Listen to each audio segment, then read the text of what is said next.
Good morning and welcome to Sports and Shorts Tailgate Edition on 92.9 KVRE, online at kvre.com, and on iHeartRadio. He's Tracy Simpson. I'm Mark Oliver. Tracy, we're back in the hot seat another week on the show, and after a big bye week with huge news regarding Razorback football, the Hogs are back to and ready to put a new look era to the test here. It's a familiar face, Bobby Petrino. Don't call it a comeback, but it is certainly his audition to regain the reins as head coach of Arkansas Razorbacks football, not just the interim going forward in his coaching career. They've got a tough task. They're on the way to Rocky Top, Knoxville, Tennessee to take on the Volunteers today, and it may not necessarily be doom and gloom for the Razorbacks going in. Are they the underdog? Yes,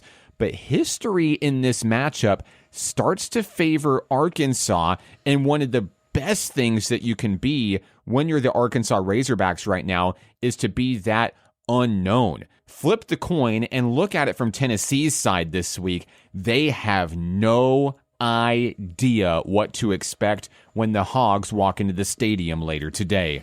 Mark, we've seen this countless times before. A team researches, they watch film, they do everything they can to get prepared for this certain offense, this certain defense, and then you see a team get in there and their quarterback goes down, or a major running back or the main linebacker or something, and they've been working on those that certain quarterback. And then the second string quarterback comes in. They haven't seen any film on him or anything. They don't know what to expect. And that team goes on to win that game simply because you're just what you're saying. They have no clue whatsoever.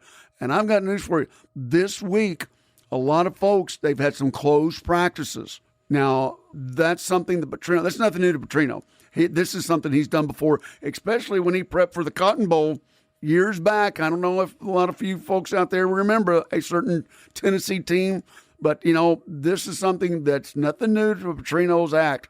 And this is something that I think, just like you said, will be in favor of the Razorback. They've got good players up there, Mark. There's no doubt. They didn't get to that level by not being good players, okay? Some of them just need structure, and this may be the structure that they need to get to that next level, that winning level. When you make a coaching change this early in the season, like the Razorbacks did, they lost 3 in a row. Sam Pittman lost the locker room. The energy absolutely wasn't there. You can watch any of those games, watch them back, and you can see the energy's not there, the fire's not there.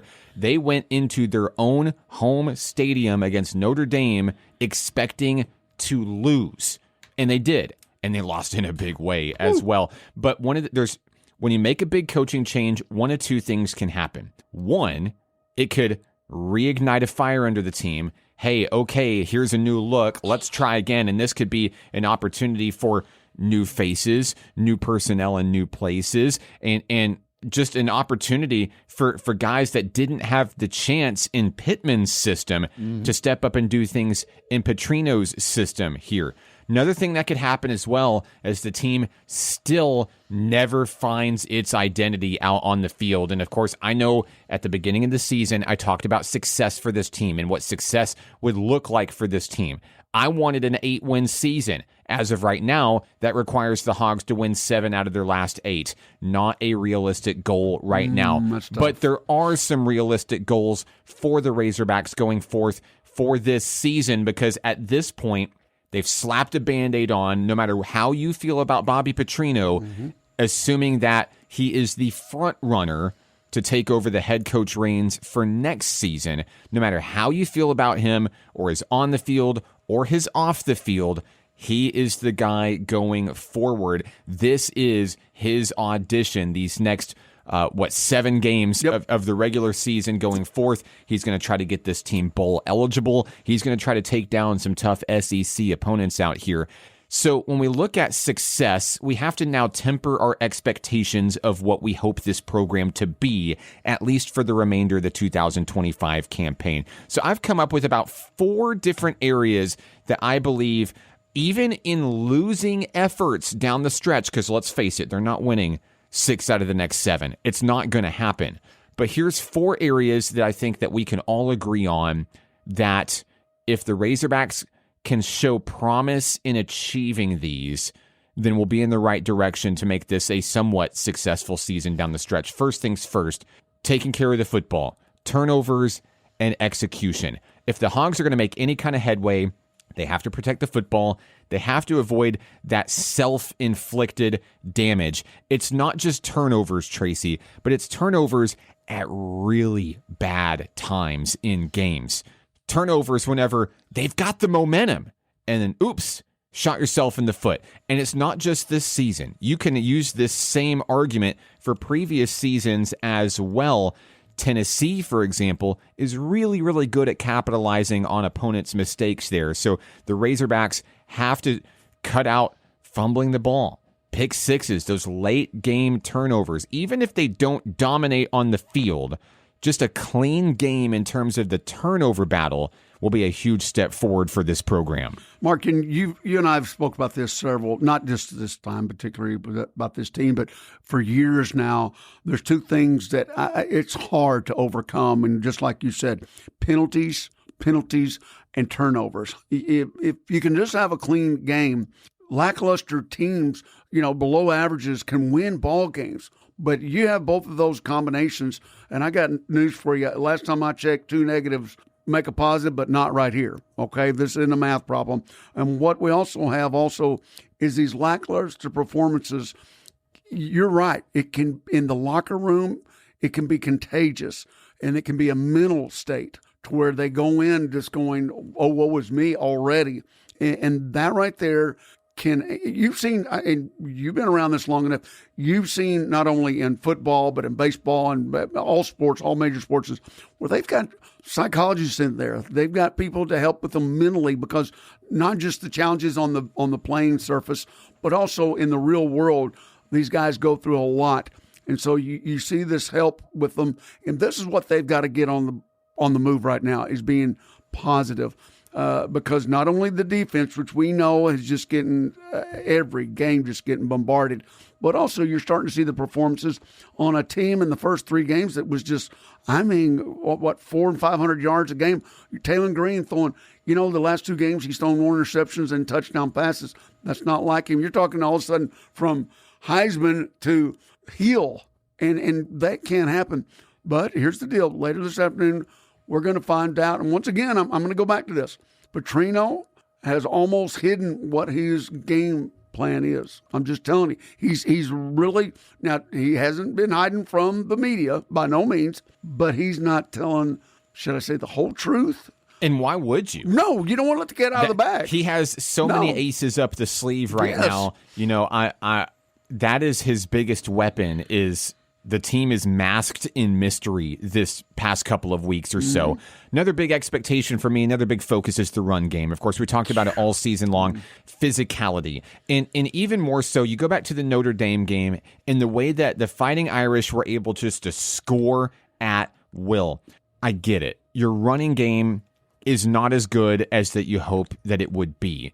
But something that would be a positive for this team, even in a losing effort, if you're able to keep that time of possession for the other team down by keeping that offense off the field, just run the ball. And if you take a loss, fine. But if it's, a lower scoring game, I think that's a positive as well, because it goes back to point number 1, protecting the football. You can sustain long drives. And 2, you're keeping that offense off the field and not getting blown out by 30-plus points every week. I think a serviceable running game backed up by an offensive line that has to want it will also be a major level of success for the team, not only today, but going forward.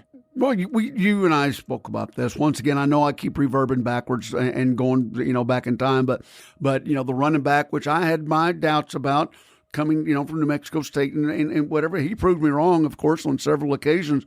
But I'm going to point a finger right now, is that all SEC, all American offensive line that they pushed into these kids' heads time and time again, who haven't come through, so this is the time they need to, and I'm just going to say it, this is the time they need to man up. And I don't have a game plan for these guys. I just know right now they've already produced in big ways. They just need to stick with their game plan.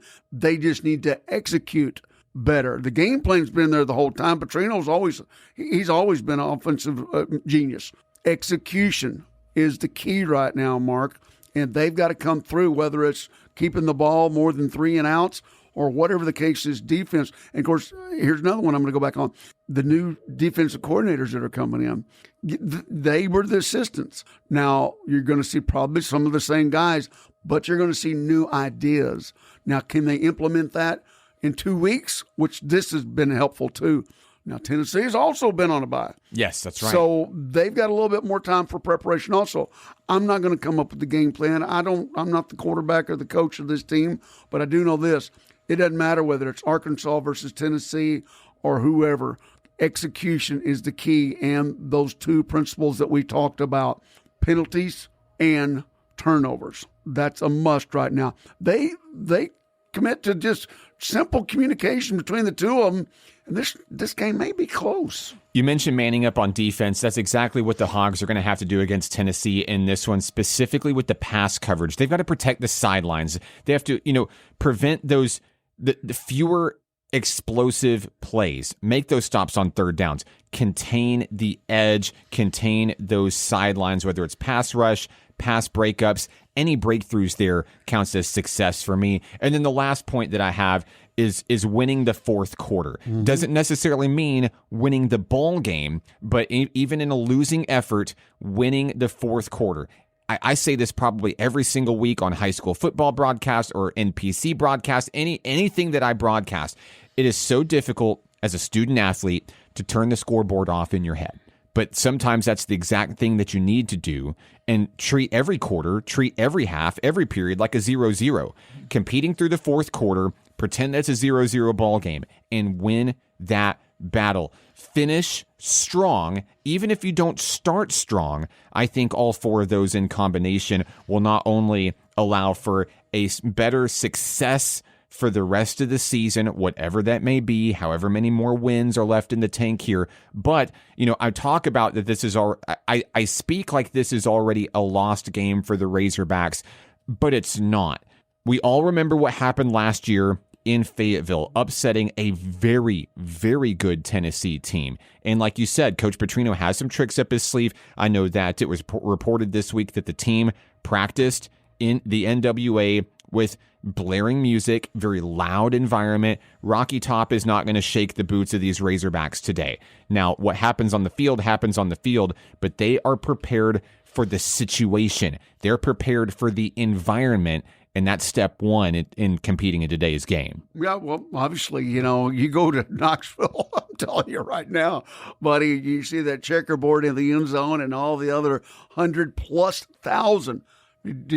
100,000+, and they will be there, and plus one coon dog.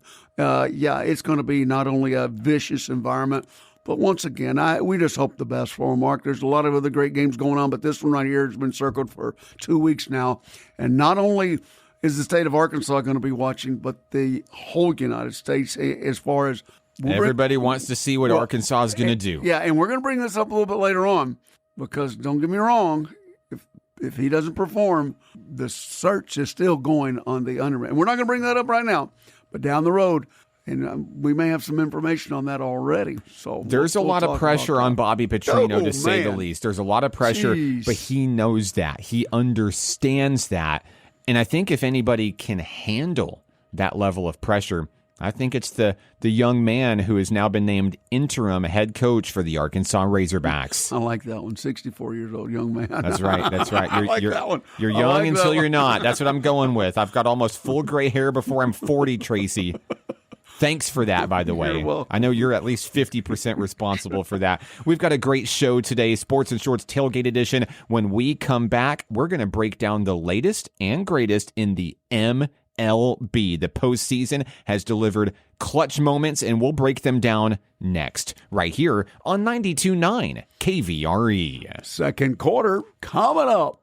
Tracy, as predicted, MLB's postseason has delivered fireworks at every single turn, with 2 teams punching their tickets to their respective championship series this week in dominant fashion, and 2 other series going to that pivotal Game 5. Now, we're recording this show. It's Friday morning, so we don't know how the Mariners and the Tigers are going to go. But I'm going to tell you right now, it's going to be an exciting finish. And when you look at this American League right now and the way that this ALCS for the first time in 9 years is going to go north of the border, the Toronto Blue Jays taking care of the New York Yankees, last year's AL World Series honoree. Yeah. In dominant fashion. You know, and you said that in honoree, but I don't understand. Isn't this basically the same Yankees team that was last year? I mean, there's not a whole lot that's different. Right, They're right. a little bit older. They dealt with some injury concerns throughout the season. Fine. You really can't use that as an excuse here. They just got outpitched, plain and simple. Okay, I'm going to ask a question, and this is something. Is their manager gone?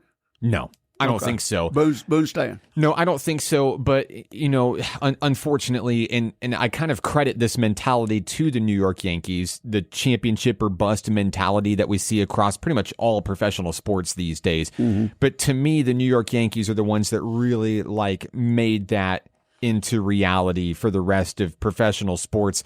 They just simply came up empty. You saw Aaron Judge come up big in clutch moments, but no help. Outside of that game 3, I mean, those first 3 games, Vladimir Guerrero Jr. was an absolute monster at the plate for the Blue Jays. I mean, he has postseason MVP written all over him. And the way that Toronto came in that game 4, and it was a bullpen game. They didn't even start their starters. They just kind of went, you know, through the rest of the bullpen. We're just going to try to get through this and we'll take care of game 5. They didn't even need to get to game 5 because the bullpen was that dominant. The Yankees hitting just was not there when it needed to be the most. I know it was dramatic down to the finish, going to extra innings, but man, Toronto just wanted it more, Tracy, and it really showed on the field. They're going to be difficult to beat. Oh, well, no doubt about it. I mean, you just saw, and like you said, their pitching just, I mean, when you got the likes of, Bellinger and Grisham and a couple of those others that throughout the whole year has helped Stanton and of course Judge get the runs across the plate. There was just nothing. They came up empty. And now, I mean, we'll go on to talk about it a little bit later. I know we want to get to the other teams, but I was just curious because you know how New York is, and if Steinbrenner was still around, he would already be throwing cash at somebody, you know. I mean, the truth is New York is still a good baseball team. Yeah, you know, the way they they were kind of fizzling out, and it was like, oh, man, are they going to miss the race altogether? No, they pulled back through.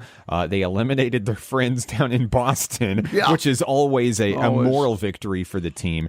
But they got to dodge the Houston Astros. It just unfortunately they came across a better anyway. team. Yeah, a better team. They did come across a better team, and they may have come across the best team in the American League. I wouldn't say the best team in baseball, but there is a team out there in the National League that has me apologizing early on a Saturday morning. Boy, were we wrong last week. The Los Angeles Dodgers taking down the Philadelphia Phillies without a whole lot of trouble, to be honest with you here. This one goes to extra innings, and I got to admit, it's a heartbreaker if you're a Philly fan. An error from the pitcher. You know, it's unbelievable, man. It was a little blooper. It bounced off his foot, and he panicked. I know, a fielding error, though.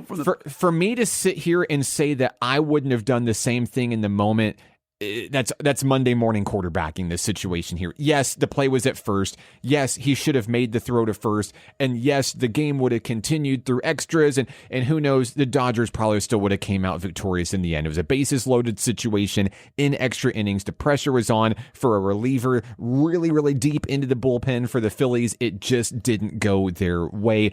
That series, you can make the argument, that series was lost for Philadelphia from game 1 when Shohei Ohtani goes out to Citizens Bank Ballpark in his first ever postseason pitching debut and pitches lights out to take that home field advantage away from the best home field team in baseball. You asked me, the Dodgers won the series in game 1. No, in Phillies, like we said, we knew that there was going to be a couple there that were going to get their hits, and we talked about, the home runs that they can hit. But just as a whole, they didn't bring it on. They just didn't bring it together.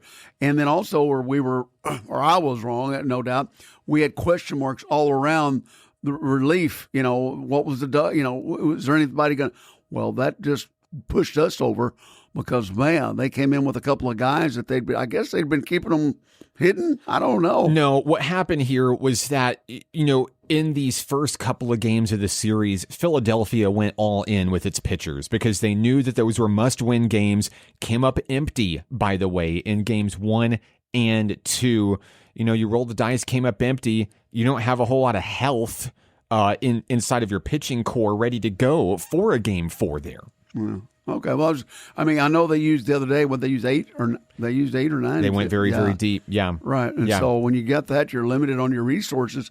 And you're right. It was all in, but still, though, very questionable 11th inning. That was something that'll go down a lot of folks' memories, saying that was, I don't know, the turning point for maybe the Dodgers not only to win that, but go on to maybe be in the World Series. Phillies get a moral victory. They defeated LA once in the series. It's the Dodgers' only postseason loss this postseason.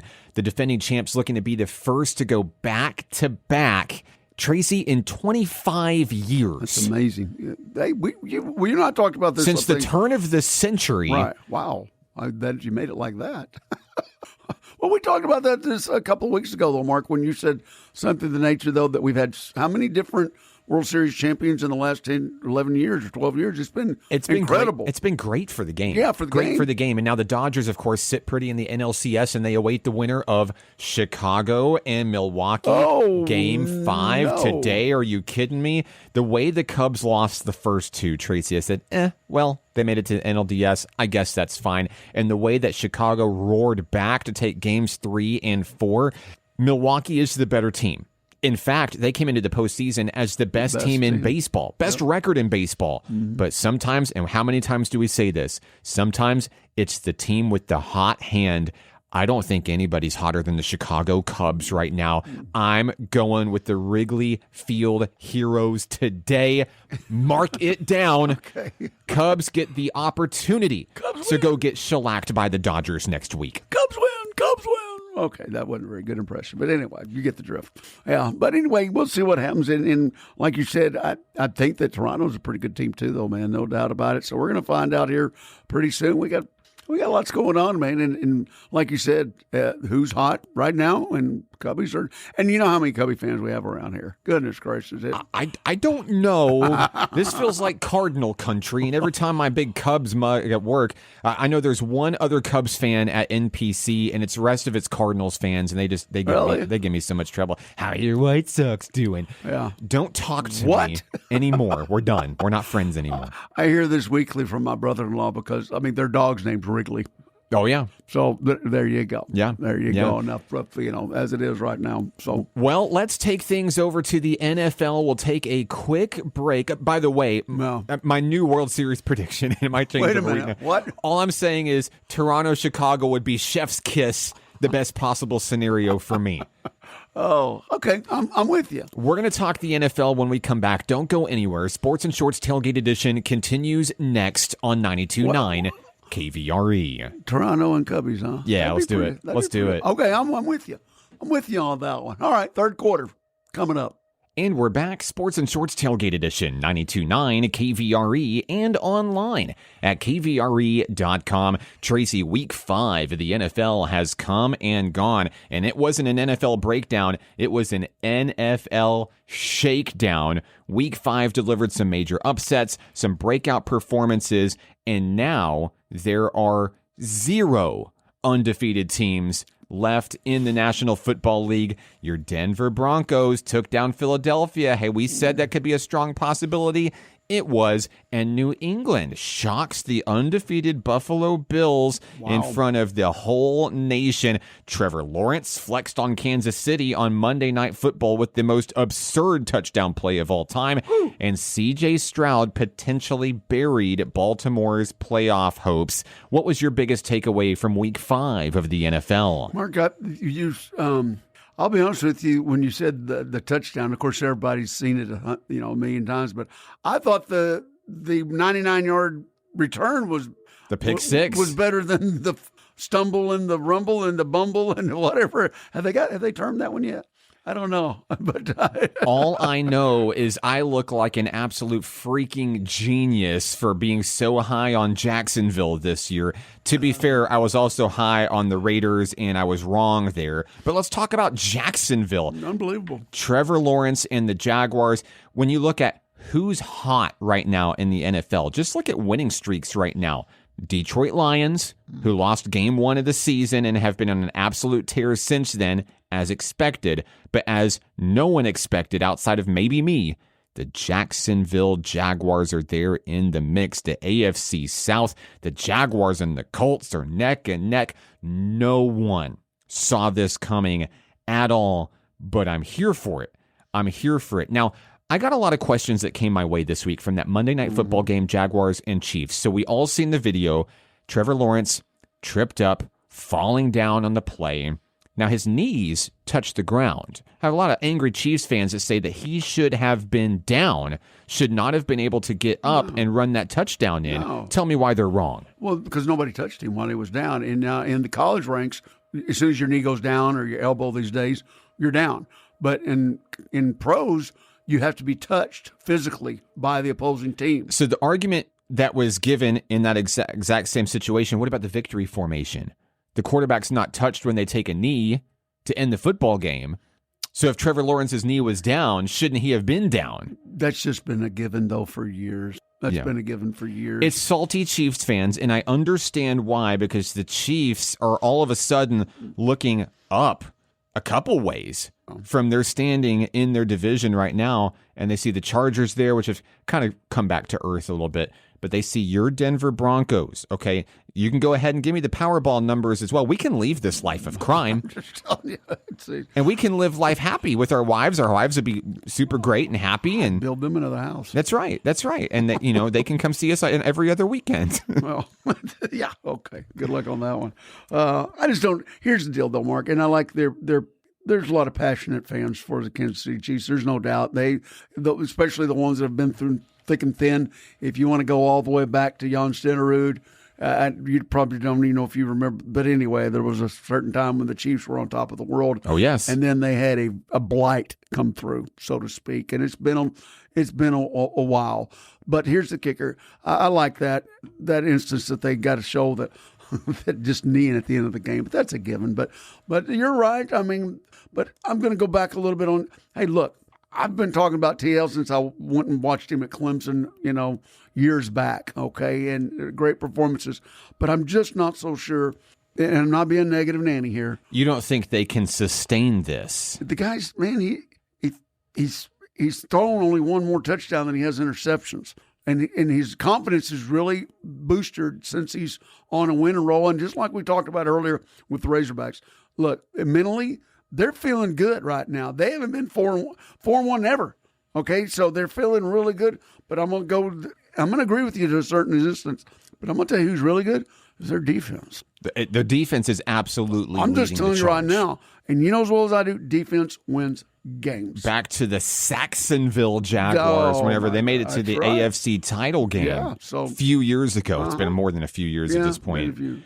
Let's break down some of the matchups here as we head into week 6 of the NFL. Denver at the New York Jets. They're across the pond in England. I'm not sure how I feel about all these international games. One every single week here. Denver and the Jets going at 8:30 a.m. on Sunday. The Jets are a bad football team. They're 0-5, and Denver is moving towards playoff positioning. Do the Jets have a chance? Well, and here's the kicker too, though. As much as Denver is not really. I don't think they've played to their potential yet. I really don't. I don't think the offense and the defense have gelled at the same time. They've had some good performances. Don't get me wrong, but I just don't think they've gelled at the same time. I think they do this time. I think the Jets are in a lot of they're already in a lot of trouble. They're already in a lot of trouble, and maybe start up the tank. You might see the Jets and the New Orleans Saints going at it for the number 1 pick next year. But the Broncos have the second best defense in the AFC in terms of points allowed, looking really, really good. I got the Broncos in this one. No doubt. Here's an interesting matchup between teams that you feel like are capable, but one of those teams in particular, after a tough loss to Tennessee last week, Arizona on the road at at Indianapolis this week. Indy's 4-1, looking pretty good. Arizona, well, they just allowed Tennessee to pick up a big win over them. Arizona had that game in the bag and let it go. Do they right the ship this week in Indy? Mark, you and I talked about this last week, and we've talked about it before. I hope that the Pee Wee players out there and even the junior high are not watching some of these pro players. It's just that simple. No tackling, and to let the ball go before the goal line and then not secure. And why did that guy not just go down when he intercepted? Just go down right away. The game's locked in. Arizona's got to come back, and I like Harrison Jr., but they've got to figure something out, and it's probably going to come back this week. They're not going to catch San Francisco and Rams anyway. So Los Angeles at Miami. It's the Chargers and Dolphins. Like I talked about the Chargers, this is a team that's kind of come back to earth a little bit after starting as, you can make the argument, the best team in the AFC, but the Chargers are the only team in the NFL that is over 500 in the standings, but has scored less than 100 total points this year. The offense beginning to sputter. The defense is still okay. The Dolphins are 1-4 and not a great football team either. Who do you have winning this one in Miami? Well, a certain receiver's not going to be there. Nope.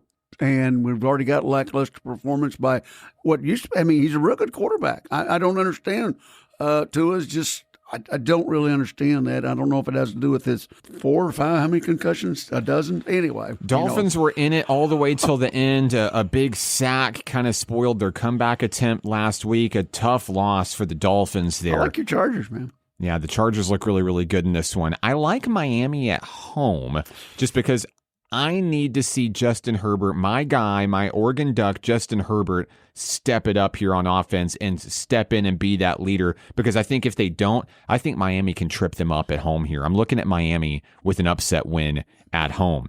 But Herbert hadn't played, like you said, look at how many points, 117. They just haven't played to their potential, and they definitely need a running game. New England at New Orleans, and if you blinked, you missed it. The Saints have won a football game, Tracy. I couldn't believe that one.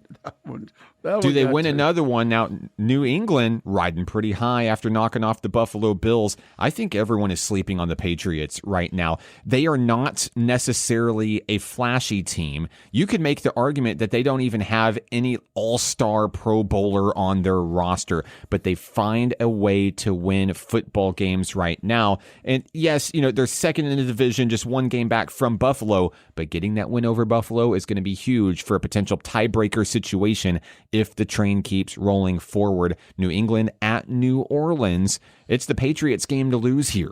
You've had the Patriots 2 weeks in a row. You've given Ethan, the game winner. That's right. On a couple of them. And I was sort of going, really? I'm on the bandwagon right now. I've never been a Patriots fan, but as you stated last week, a certain player from this region has helped out a little bit. Hunter Henry. And I'm going to go with even Hunter. Can you believe that? 9 years in the league? Yeah. Yeah, wow. It goes by so fast. And we called a game. Remember? I'm just like, I remember when he was playing for PA. We called a game. Mm-hmm. We literally called a preseason game when he was playing over at PA. That's right.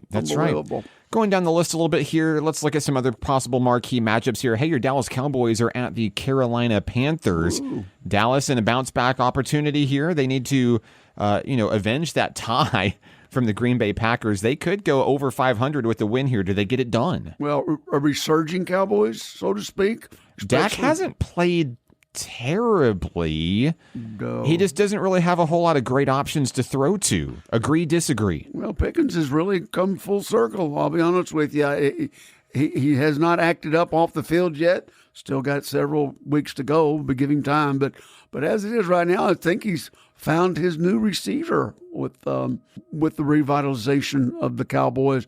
Their offense did over 500 yards against the Jets. That's right. So, and then those last two scores at the Jets were just merely scores.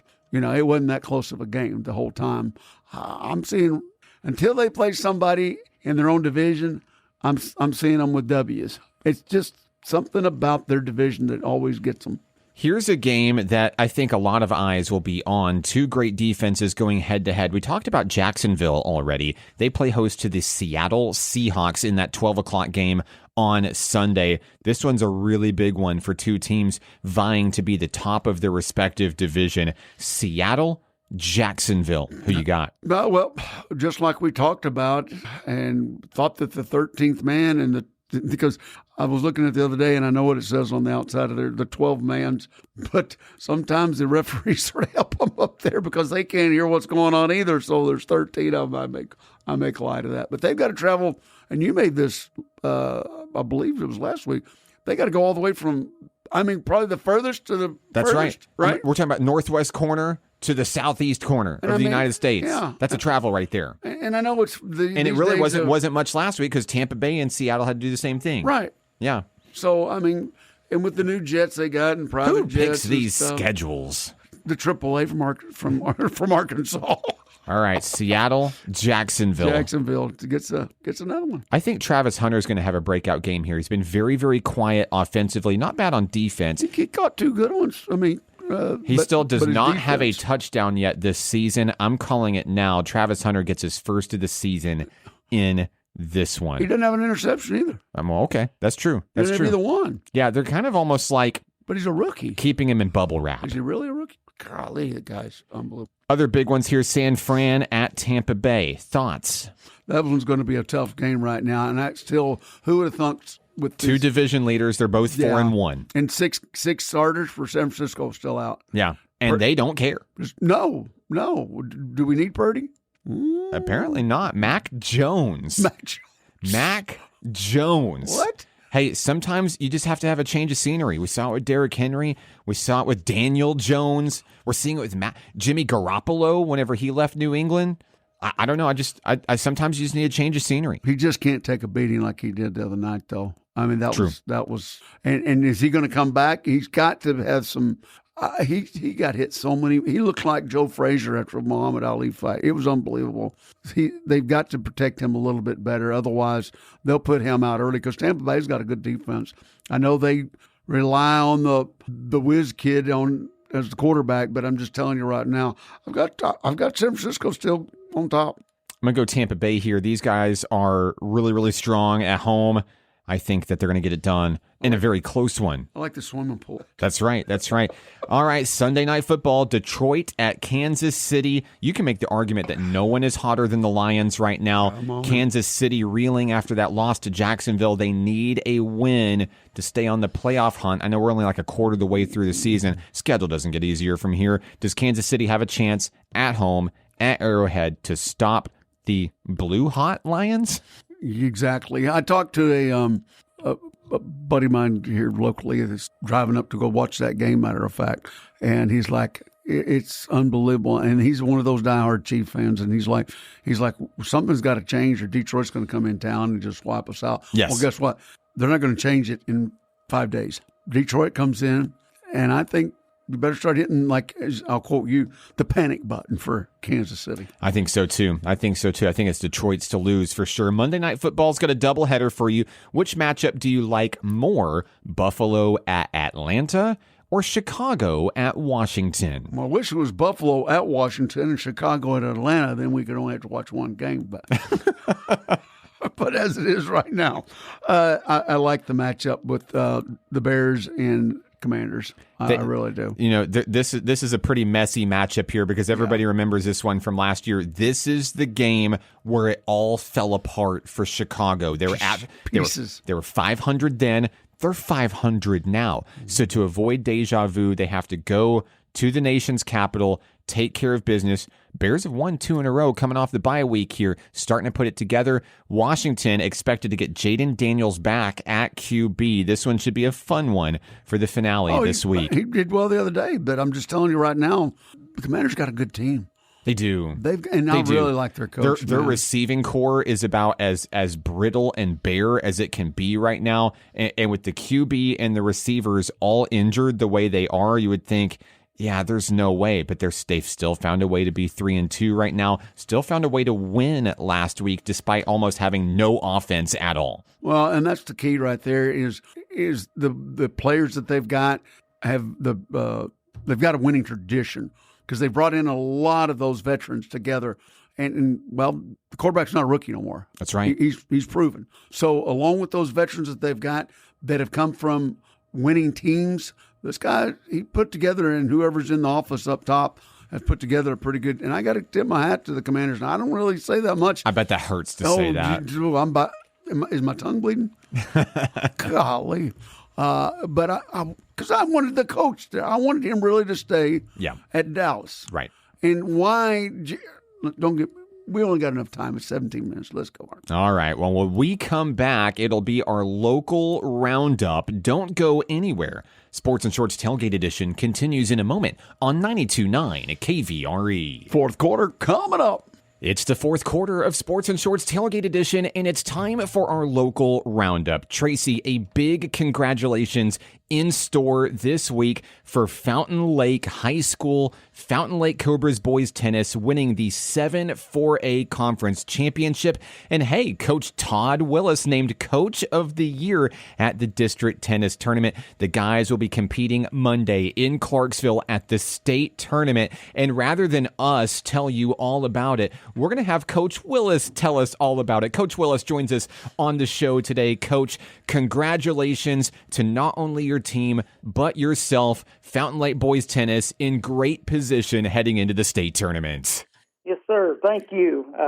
It has been a really fast season, but these boys that I have are very special. They're all underclassmen, and for the two that are going in singles, they've been here before.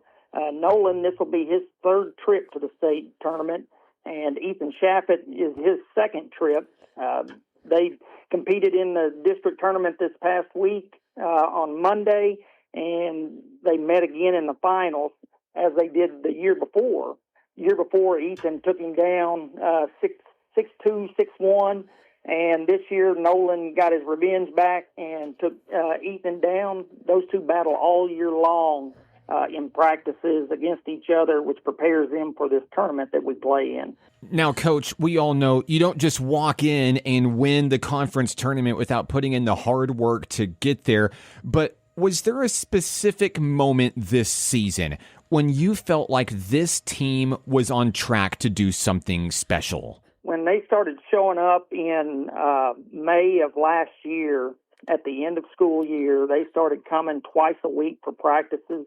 And then throughout the summer, we stayed together, coming in, working together. So their dedication to it, getting better and working against each other to help each other get better.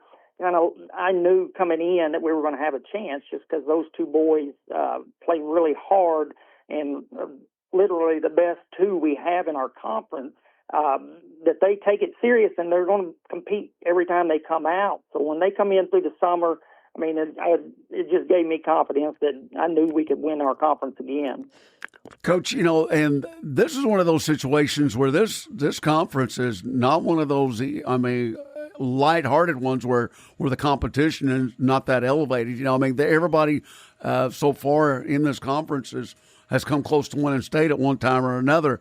But this team you've got right now, like you said, their commitment, this is something that could set the standards fairly high for Fountain Lake because it's been a while since they've been at this level, don't you think? I agree. It is. It's nice to see we're getting more attention. One, being on with you guys, getting to talk about these kids is important, but just seeing more kids come out. We had 17 on the team this year, boys and girls, with many more that, I just didn't have uniforms for. Going into next year, we're going to be another loaded team, with the guys that are coming back. I only had 5 seniors this year. But the younger kids are seeing that, and there's more interest in tennis now, which is only going to help us down the road. Coach, let's go back into the conference championship itself. If you can share a turning point or a defining match that helped seal the deal for Fountain Lake. And, of course, we all want to know, how did you and the guys celebrate the win? Well, we didn't get to go to Disney World. we got to come back to school on Tuesday and get back to work because the end goal is the state championship, and until we get to that, we're going to work every day trying to get better to get a leg up on the competition. During the conference tournament, I think the defining moment for our boys, and I haven't talked about them yet, and I apologize, that really put us over the edge to win the conference championship was our doubles team of Cannon McMullen and Jackson Henson. Without those two, we might have been pointed out by Arkadelphia because they had two kids in the doubles and then multiples in the singles that made it through to the quarterfinals. So they might have had more points than us overall. But when those two come from their fifth seed position to upset the number one seed in the semifinals and then come really close in the finals, it added a little extra to our team that gave us just enough points to get ahead of Arkadelphia for the championship. And of course, Coach, a big honor as well, being named Coach of the Year. What does that recognition mean to you personally? Personally, it just gives me hope that, my hard work is paying off, and I put it all out there for the kids to do the best I can. I don't know the most about tennis, but the kids allow me to teach them, and sometimes I learn a little bit from them. But this award for me is all the results of all the kids' hard work that they put in. Because I don't put them out there on the court. I don't make the plays for them. They go do it for me, which won me that award. I'm sure there are other coaches in this conference that are more deserving with their knowledge of tennis, and we're just fortunate enough to have the players to bring that to our school.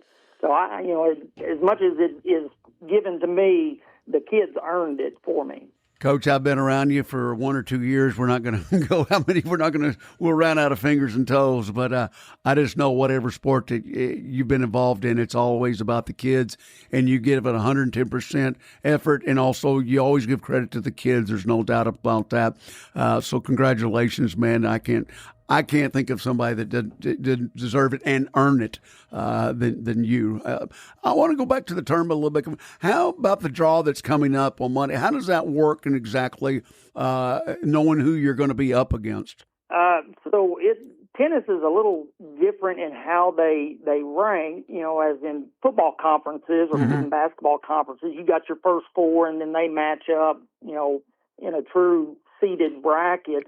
But ours takes several factors into consideration, one being their position in their conference, their season record, and then they look at whether they play some USTA tournaments or, outside school tournaments, and they use that to determine who's going to be where in seeding.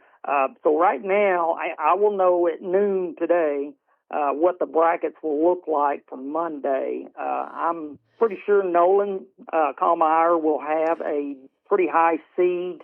He's probably one of the best in the state right now.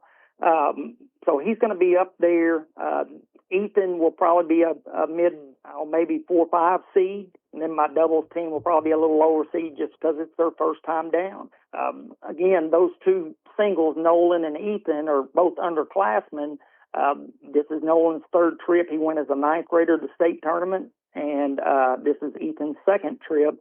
So that, experience for those two is going to help us a long way, regardless of where they're seated in the tournament. Coach Todd Willis of Fountain Lake Tennis, congratulations on the 7-4A Conference Championship, on Coach of the Year. Good luck in Clarksville on Monday. Thank you, guys. I appreciate y'all giving us this opportunity to talk about my kids in tennis. Man, oh man. He's one of a kind. I'm telling you, I've coached with Tom. I've known him for a long time, and he's that kind of a guy, giving credit back to the kiddos and always there for them. And I know how many hours he spends up there. What a show today, huh, Mark? Yeah, big show today. Of course, you can text the show anytime, 501-915-1300. We're here every Saturday morning at 10 a.m., Sports and Shorts Tailgate Edition, 92.9 KVRE. He's Tracy Simpson. I'm Mark Oliver. We'll see you next week. Game over.